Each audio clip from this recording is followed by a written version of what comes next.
Okay, buat semak lu boleh? Semak bahan-bahan semua boleh eh?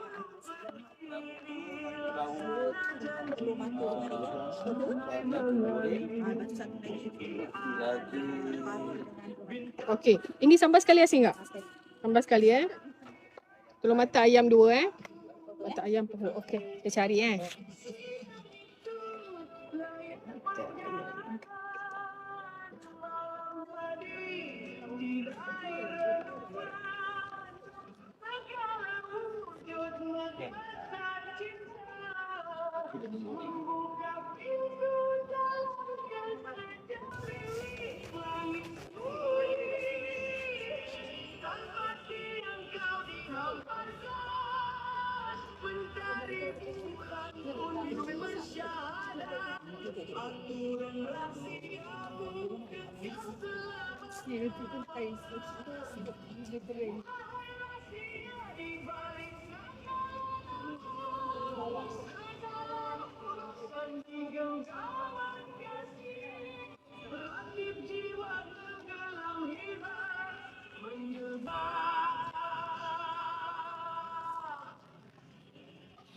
Satu lagi paru telur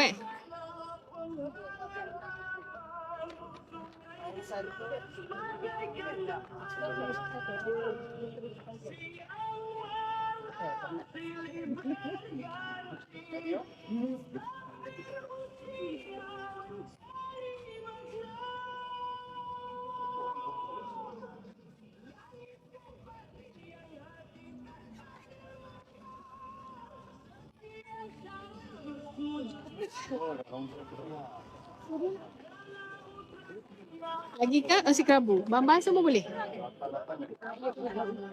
Ha? Nak campur sekali Terima belas ringgit.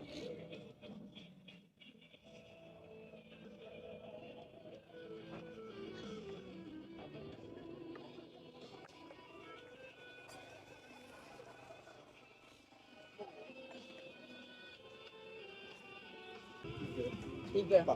Tak dengan perut. 42, perut 1. 42. Perut 1.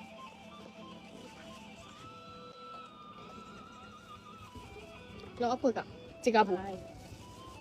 Lupa pula.